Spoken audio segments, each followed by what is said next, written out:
Hola amigos, amigas. Bienvenidos. Welcome to Lima, Peru.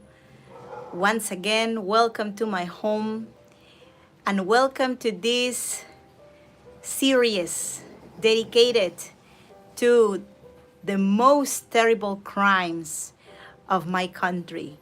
We're going to visit through each chapter of this series different crimes, some of them unsolved crimes, some of them bloody crimes who shock tremendously all Peruvians, and even some of these stories shock the world. Today we're going to talk about a criminal case related with a young woman. We're going to learn about the history of this woman, this lady, this young girl, and how she ended up in the tabloids, in the news, in all the country, in two occasions. Once when she was alive, and once after she passed, another time again. Let me say hi to all the people joining to this live event. First, before we go to our event, it is such a wonderful opportunity for me every time I'm doing a live stream to get in touch with you all, to get to know more people around the world who are interested in Peruvian culture. So let me say hi to all the people joining, and thank you so much for your tip support, which helps me and my channel to continue growing. Hola Marlene, hello, thanks for coming amiga, muchas gracias for your support my dear, thank you so much. Hola Elsie, hello Marilyn, hola amigo, gracias Marlene, gracias. Marilu, hola, ¿qué tal? Thank you so much to everyone that is coming. Thanks to my friends who are supporting not just this event, also all the previous events I've been doing here through YouTube Live. Now I am doing events on YouTube a couple of times a week. I've been also doing consistently for over 2 years live tours on a different platform called Heygo. I am a former Heygo guy. Heygo is no longer existing as a platform, but we guys from Heygo continue with this sort of like it's a duty. We feel it's a duty to continue streaming live from different parts of the world where we all are, not just sharing, historic sites and beautiful landscapes and sunsets.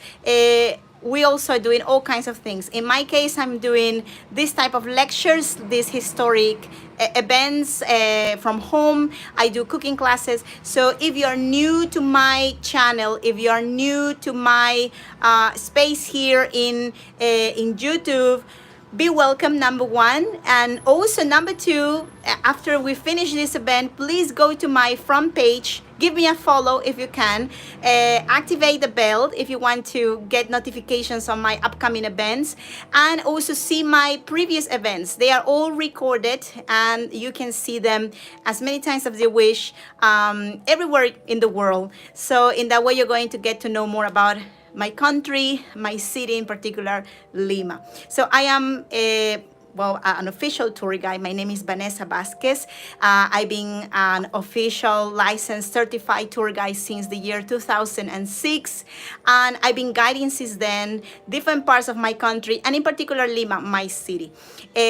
So when we travel with tour groups to different parts of the country as tour guides, we involve also sort of like in the process of how people get little by little more into our culture, like little by little through stories and through the telling of myths and legends and seeing archaeological sites, and also through the news, like through what's up in the country in this moment. So that's why I decided also to share this series about the crimes, the most famous crimes of Peru. So I think, with no further ado, I think we are ready to begin. Thanks to all the people that are already here. And if you can, please help me with a like, a thumbs up. That would be super fantastic. It helps really a lot. The channel, all your thumbs up help to position a little bit better the videos and the live streamings. Okay, so now I'm going to flip the camera. I don't know if you are able to hear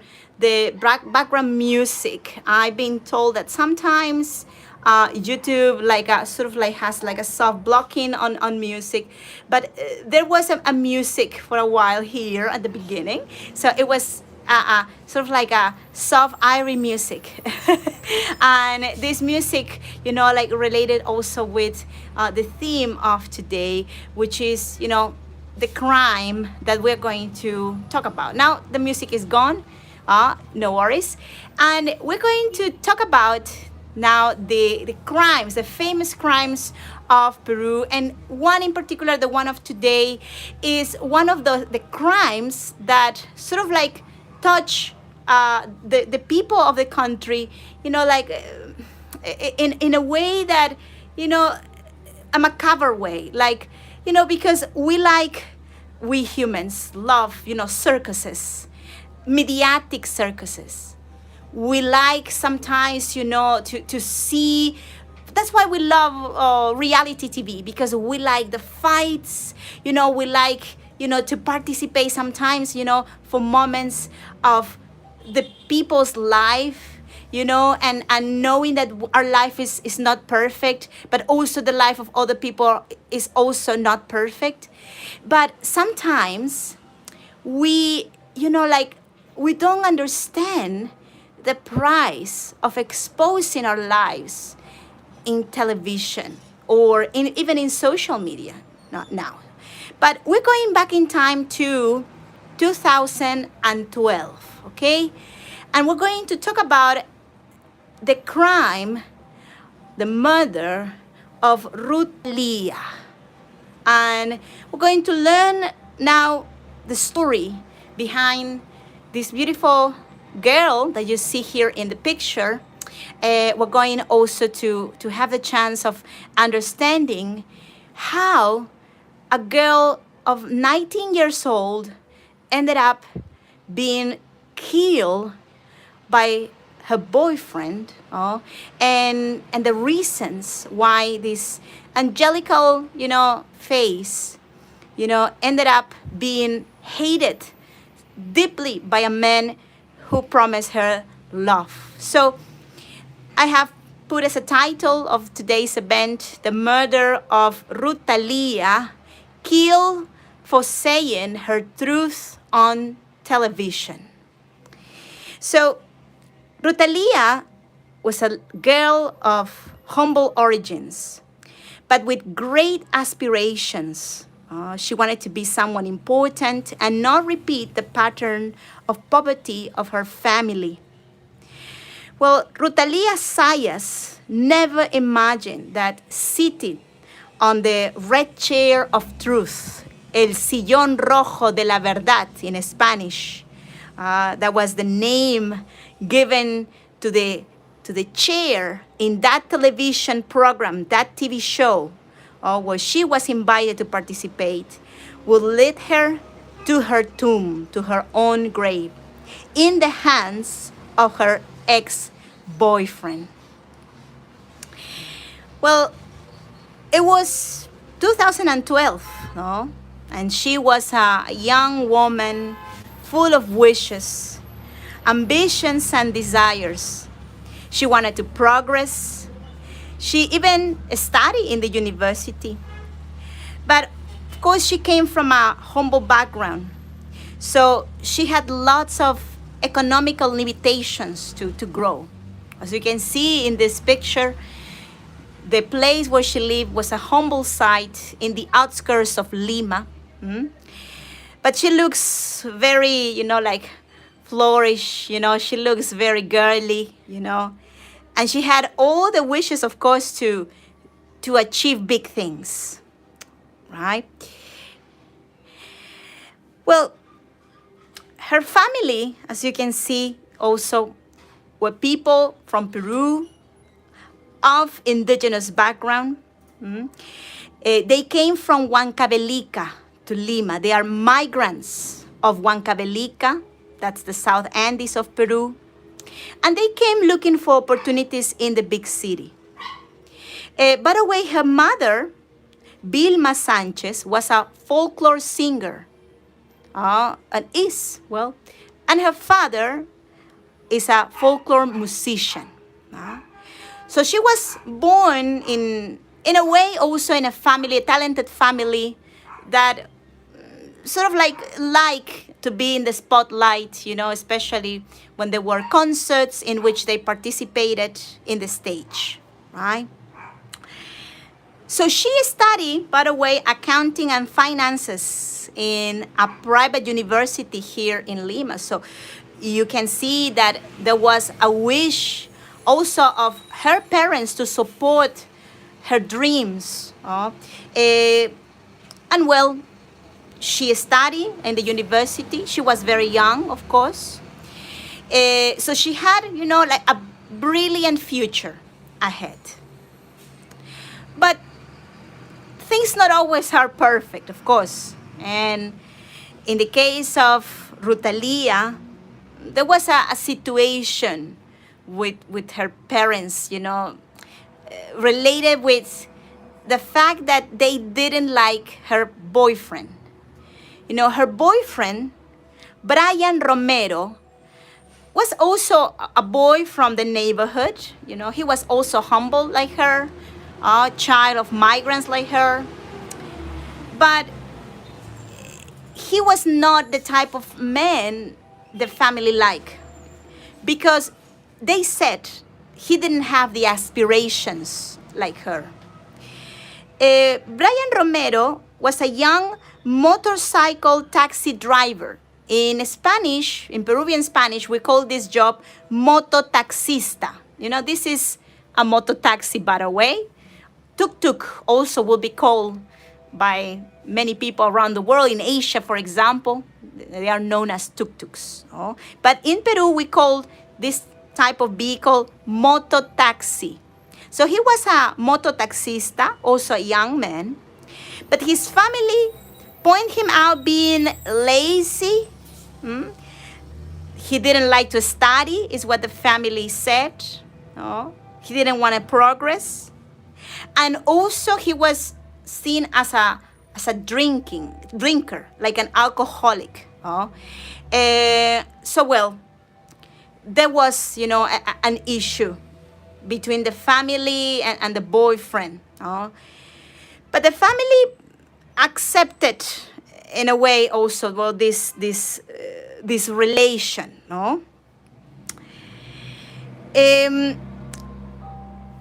So well, the problem is that she had the wish to grow, but she didn't have the opportunities. She had a boyfriend that studied her, but she was not, finding the opportunities. So the television show that offered her the opportunity of growing, of getting money enough to invest in making a business, appear, in her life as a great opportunity also of success. The name of the TV show was El Valor de la Verdad, the value of the truth. This TV reality show was a sensation in Peru since the moment it was advertised for the first time. So it was not yet, live, and everybody wanted to see the show. It was the very first of its kind in Peru.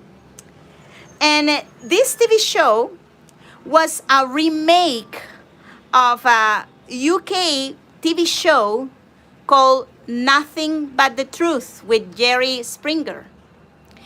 The person chosen for having the position of Jerry Springer here in Peru, of course, was Beto Ortiz, a famous, still very, very famous and also highly appreciated journalist, also TV presenter in Peru. So, well, this show promised to be fantastic, So probably already what's the system of this type of shows. If not, well, let me explain a little bit about the show, how it functioned. Just in a little while, I will go to explain how this TV show, let's say, was.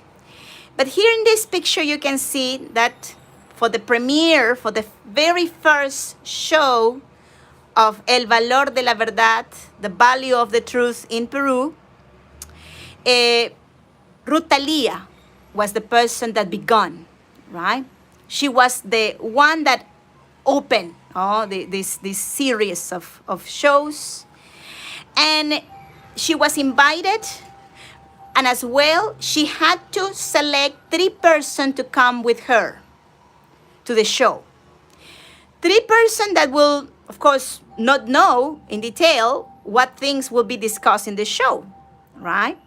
So she invited her mother, her father, and her boyfriend, Brian Romero Leiva. So they were invited during the whole show, the whole program. We are not really sure how much she said to the family will be discussed about her personal life, but probably not really much for what happened later after the show began. So what is the dynamics of this show? You might be wondering. What was the dynamics?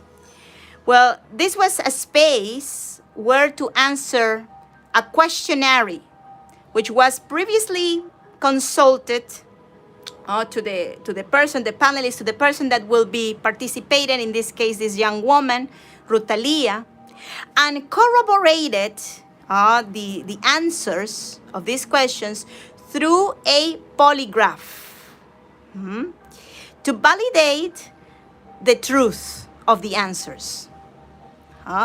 She only had to answer true or false to these questions. And each level of questions, let's say, they would come from the most easy questions to the most hard questions, more personal questions, as you can see in this part over here, in this sort of like pyramid you see here. So every time she passed a level, she will win certain amount of money. Okay? She could even win up to 50,000 soles if she was able to answer the 21 questions chosen by the TV presenter. So these questions were all personal, all private questions. And you might be wondering, why people will be interested in knowing the personal life of someone. Well, it's just morbo, right? It's just the wish to know. It's just the wish to see, how broken a person can be. It's the only reason, no? And this show made a huge ranking in the first day of rating, no? In the first day in the debut with Ruth Thalia. So the questions were different. Of course, some of them were harder. Some of them were, softer. The first one, of course, were the softest ones, no? The easier ones. But as the program continued, the questions became more personal. And some of these questions completely surprised the family, the relatives of Ruth Thalia. Remember, her mom, dad, and boyfriend were there live. For example, one of the questions was, "Why are you here?" asked Beto Ortiz. "To tell the truth or for the money?" And her answer was that she wanted to share her truth. Indeed, Marlene. Marlene is commenting, crazy thing to do. Yes, of course. No? One needs to be very desperate also, no? to go live. And especially with all the amount of information she later shared in national television. But Beto Ortiz continued asking, to these innocent lady. Well, she looked very innocent, with very beautiful face, but fearful as well, and determined also, with a determined smile that she never changed, right? Even though for moments her mom was crying in the TV program. So there were also more questions, no? For example, one of the questions was if she was ashamed of her family's behavior. And what this means in Peru especially, no? It's more related with the idea of the traditions from the Andes being different to the ones of the big city. Andean people have a different way of talking, different way of eating. So the question referred to that. Are you ashamed of the indigenous background of your family? And she answered, yes. Also, other question was, if she was with Brian, her boyfriend, until someone better arrived to her life. And the answer was yes. You can imagine the face of her boyfriend, national television. Then she even confessed that she was an exotic dancer at a nightclub and that she got money in exchange of intimate services. All in front of her parents that were crying. So the program, the TV show ended that day, and she obtained 15,000 soles. That is about $4,000. In addition to breaking the heart of her family and boyfriend.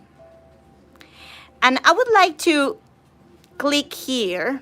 This is one of the videos that we have of that show. We're going just to share a couple of minutes of this. This is Ruth Thalia in the red seat of truth. And these questions I read to you were the last ones, the ones that I share. Those were the 3 last questions that I share with you. We're going to go a little bit farther away in the show.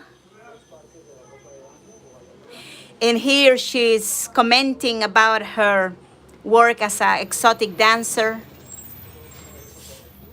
And she just asked her parents to understand that she was there to expose herself, to tell the truth. She didn't want any more lies. She wanted to start a new life, she said. With the opportunity, the money was given to her. Have you accepted money for intimate services?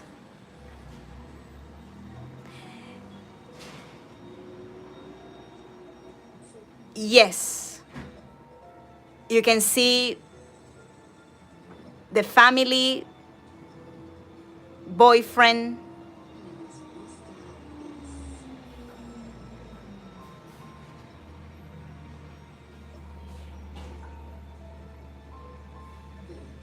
true. Remember that the answers to these questions were corroborated by polygraph.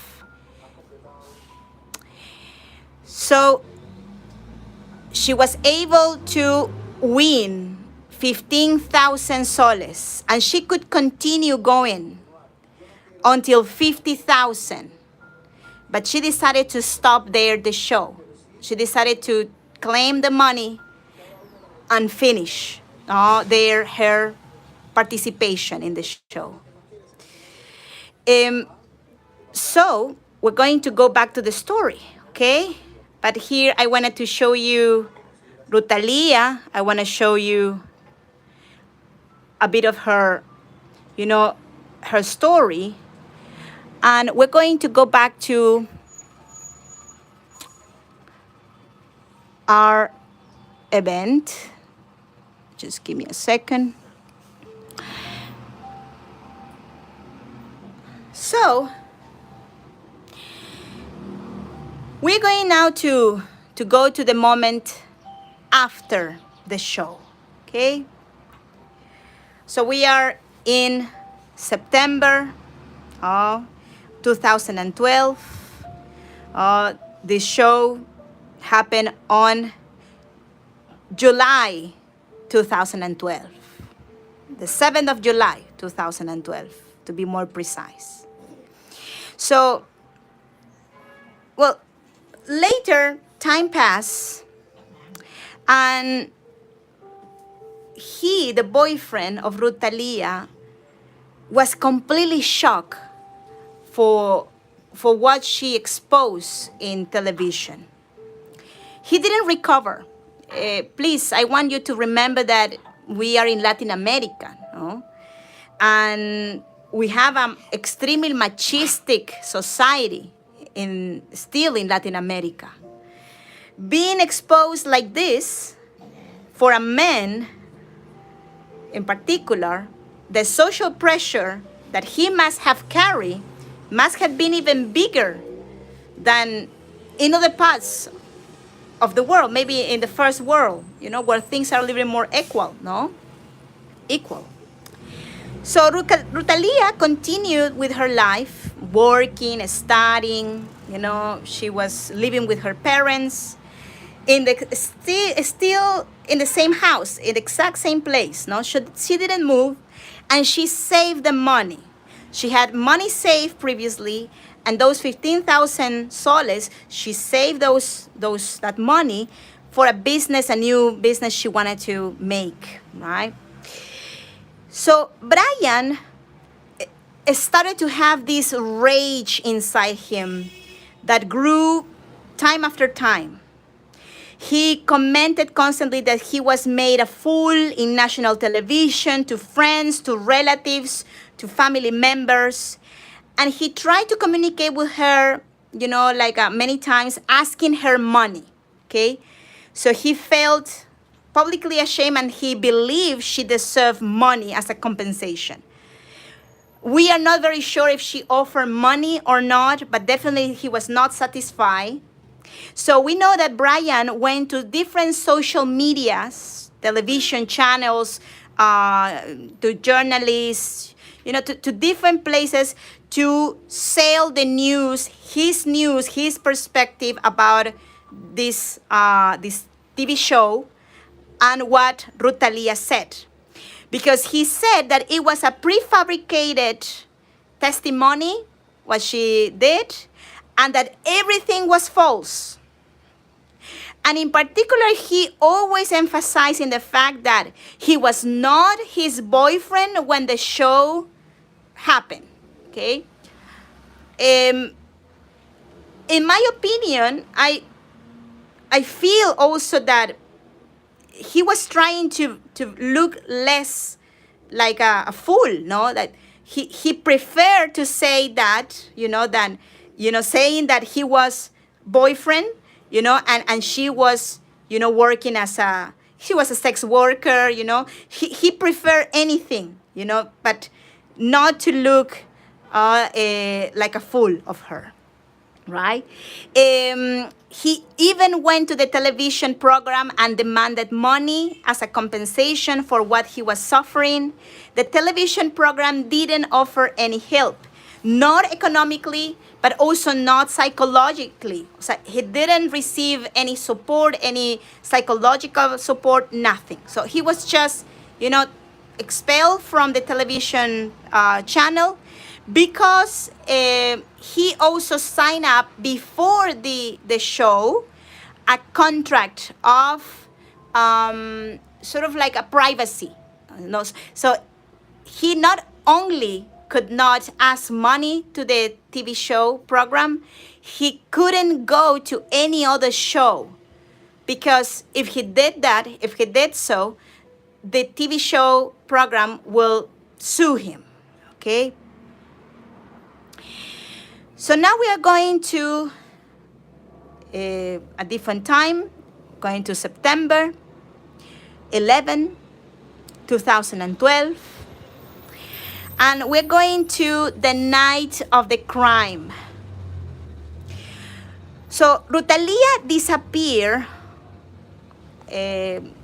Unfortunately, of course, the family had no idea of what she was doing and why, that night she left in direction to the house of her former boyfriend. Because the family completely forbade Ruth Thalia any relation with Brian. And this is because weeks before the disappearance of Ruth Thalia, Brian tried to break into the house of this family, into the house of Ruth Thalia, to steal a laptop, a cell phone, and about 1,000 soles. But he was stopped. He tried to steal all the money. So they went to the police. They went to the police station, but everything was left like that. It didn't progress anymore. So weeks after, she just disappears, and the family starts to worry about her. So it is sad that the family was looking for Ruth Thalia for days. She disappeared on the 11th, and her body was found on the 22nd. So the father and the mother knew Brian was involved in the disappearance. They didn't know about the crime yet. And the police also had the suspicion. So the police took him into the police station. That was on the 15th of September. And after being with him for several hours, he finally confessed that he murdered her. So she was found in a very, very poor, modest part of Lima, not far away from the house of Brian, under 6 meters of dirt. He confessed his crime. Here you can see also him with the police taking them to the place where he took her. And also, another thing important is that the way how she was founded, the location, everything, the contradictions also of Brian, show the police that there was a third person involved, another person involved. So what we know is that the uncle of Brian was involved in the crime as well. This was plotted by the family of Brian as a way to clean the name of Brian, because he didn't want it to look like a silly man. So this relative took part in the murder, not just at the time of the murder, in the whole plotting, in the whole creation of the plan. So far we know Brian called Ruth Thalia to his house with the excuse, her cell phone, with the excuse of the birthday of the mother of Brian. So he said to Ruth Thalia that it was his mom's birthday and that she missed her, so that she should come to see her. And she accepted. She went there to visit her ex, mother-in-law, we say, and she was taken prisoner in the room of Brian. Now it's clear what happened with her. She had, bruises all over her body, lots of contusions, injuries. Her face was completely disfigured. There was blood everywhere in the room of Brian, by the way. Later, that was also seen by the police. And she had her liver completely inflamed. Like her liver was completely destroyed, meaning that she was given poison also when she was alive. Like the way how the crime was conducted, and hours also of crime. Because it was, thing after other she suffered until she died of all the atrocities, that happened. And she died from asphyxiation, by an strangulation that these two men caused on her. So then later, the body was taken far away. And also another person participated on this crime. It was a 14-year-old boy. He was also a mototaxista. He was a tuk-tuk driver, and he was an underage boy. He didn't really know what these men were planning. So this boy was requested by Brian to pick her up in the bus station, take her into his house, and then later, for money, of course, and later also to be silent. So what he was given was a cell phone, 50 soles. Also, imagine that, for a cell phone and 50 soles. And he was happy because he didn't know what, was happening, of course. So later this boy told to the police this. So here you see a picture of Brian and his uncle taken by the police to the place of the crime. They were taken in a couple of occasions. Witnesses also helped to identify the people who participated in the crime. And later, Brian Romero and his uncle were taken to prison for a preliminary prison, and then to check about the sentence.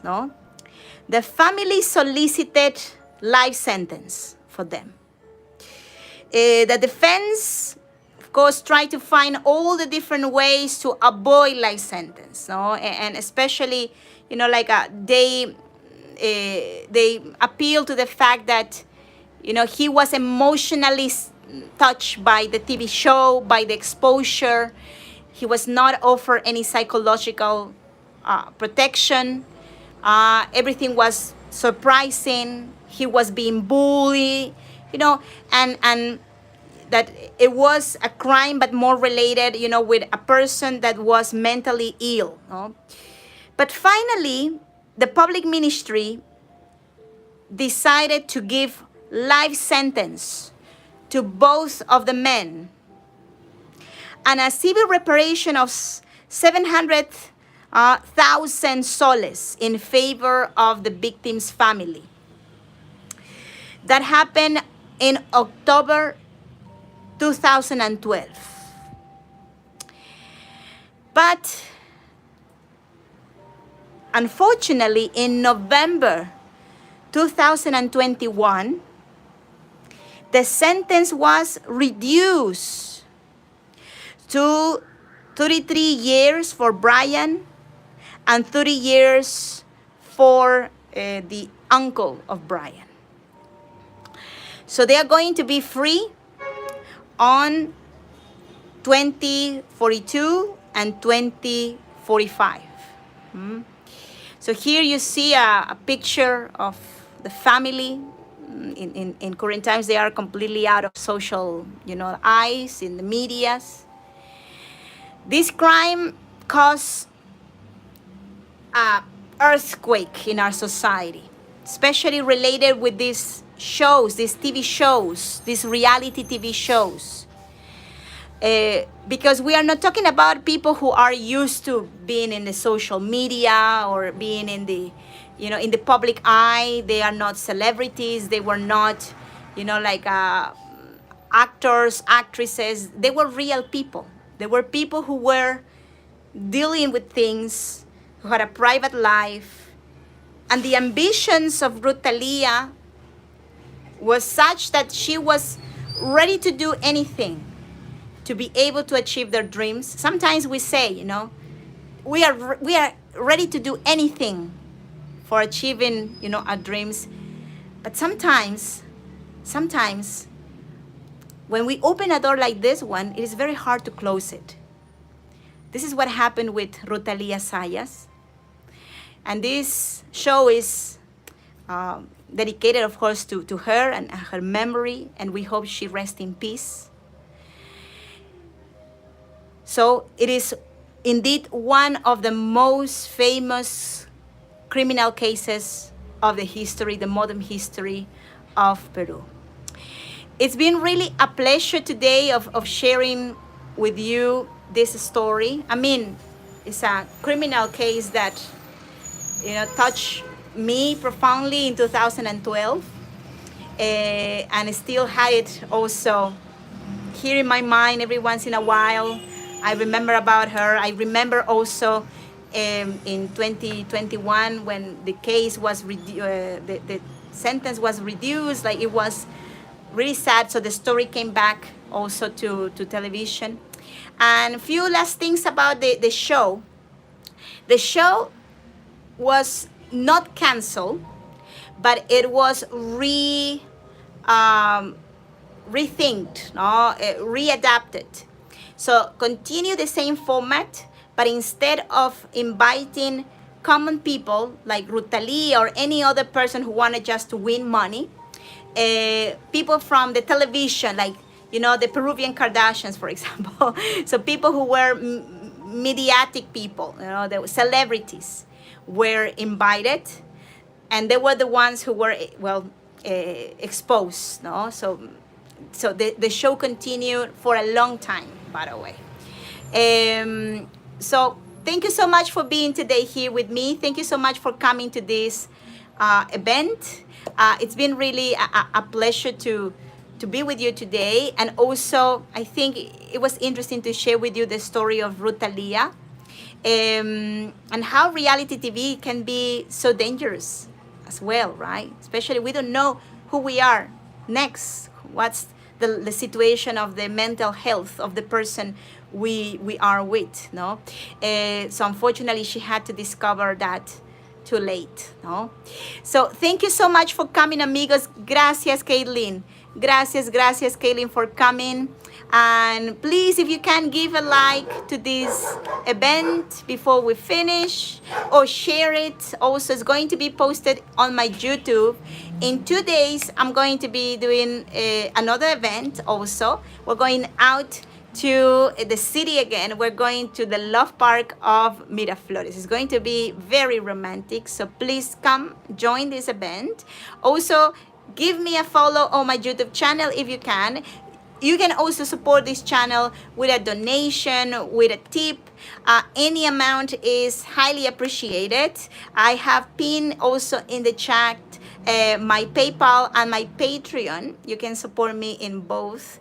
And in reward, as a way of saying thanks to you all, I will be sending today to the people who were able to donate through this show a document about the case of Ruth Thalia Sayas. So you're going to get the information in English also about this story if you want to, look more information about this place, or, do a little bit more research about the TV show, The Value of the Truth, El Valor de la Verdad. So this information is just a little way to say thanks to you for your support. Muchas gracias, amigos. See you very, very soon. And I don't know if you have a question. If you have a question, this is a good time to answer questions. As you probably know already, the chat is a little delayed, some few seconds delay. So if I am not able to answer your questions right away, it's because they are still not coming. But in a moment, they will appear. Muchas gracias, Kaylin. Thank you, thank you. Gracias, Marilu. Gracias, Elsie. So hope to see you in another occasion too. Take care. Best to you all. Until next time. Bye-bye. Gracias. See you soon.